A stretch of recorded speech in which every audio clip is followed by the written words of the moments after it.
बच्चों, आज हम लोग कीट के विषय में पढ़ेंगे। कीट का अर्थ होता है कीड़ा, कीड़े मकोड़े। जैसे मैंने कुछ कीड़ों के चित्र आपके लिए बनाए हैं। सबसे पहले यह है मच्छर। शाम होते ही मच्छर लगने शुरू हो जाते हैं। मच्छर के काटने से बेटा आपने मलेरिया डेंगू जैसी बीमारी सुनी होगी ना। मलेरिया और डेंगू किसके काटने से फैलता है?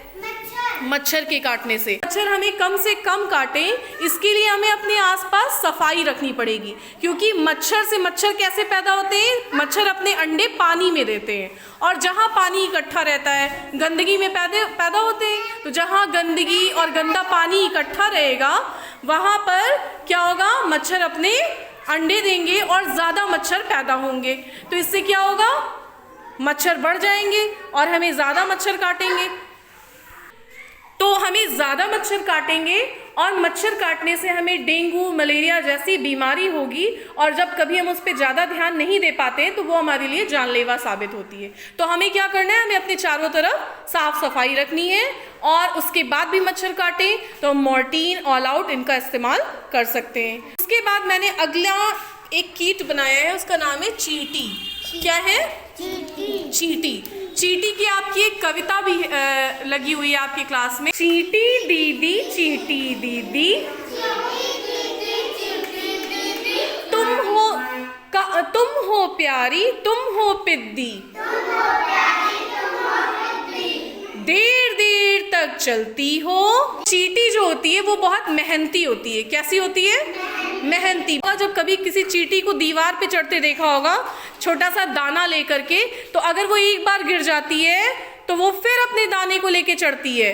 फिर वो अगर दाना गिरता है तो वो 100 बार अगर गिरती है तो 100 बार अपनी जगह पे पहुंचने की कोशिश लगातार करती रहती। तो चींटी से हमें सीख लेनी चाहिए कि अगर हमने किसी पाठ को एक बार याद किया और हमें वो याद नहीं हुआ तो हमें दोबारा कोशिश करनी है। ठीक है?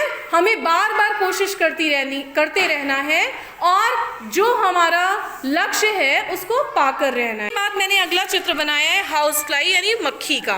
मक्खी क्या करती है बच्चों? गंदी जगहों पे बैठती है और उसके बाद वो हमारे खाने पीने पर आकर के बैठ जाती है। ठीक? और हमारे खाने को गंदा करती है। जब उस गंदे खाने या गंदे पानी को हम पीते हैं तो हम बीमार पड़ जाते हैं। ठीक? बीमार पड़ जाते हैं, हमें हैजा, डायरिया जैसी बीमारी हो जाती है। खाने पीने की चीज़ें हमेशा ढक कर रखनी चाहिए जिससे उस पर मक्खी ना बैठने पाए। ठीक? अगला है, ये क्या है? मकड़ी। मैंने आपको एक मकड़ी की कविता सिखाई थी। उस पर बैठी मकड़ी,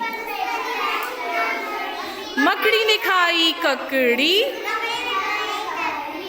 मकड़ी किसने पकड़ी, मकड़ी जाल में जकड़ी, देखो कैसे अकड़ी, देखो कैसे भड़की। तो बेटा ये जो मकड़ी होती है ये जाला बुनती है। ठीक? आपने देखा है ना, मकड़ी का जाला लग जाता है कमरों में, हमें साफ सफाई करनी पड़ती है। क्यों बुनती है? क्योंकि ये जब जाला बुनती है तो उसमें छोटे छोटे कीड़े मकोड़े फंस जाते हैं। उन शिकारों को खा के अपना पेट भर लेती है। तो ये है हमारी मकड़ी। इसके बाद मैंने तिलचट्टा बनाया है। ये आपको घरों में अंधेरे कमरे में जहाँ पे सीलन रहती हो, पानी बहुत रहता हो, तो बाथरूम में, लैट्रीन के आसपास, किचन में यानी रसोई घर में आपको ये कॉकरोच देखने को मिल जाएगा। ये कॉकरोच भी गंदगी फैलाने में बहुत बर्तनों पे चल जाता है। तो हमें बर्तन हमेशा धुल करके इस्तेमाल करना चाहिए। धुले हुए बर्तन को भी एक बार धुल करके पोंछ करके इस्तेमाल करना चाहिए। आपने ये देखा होगा मधुमक्खी को। किसने किसने मधुमक्खी देखा है? Very good. मधुमक्खी क्या करती है?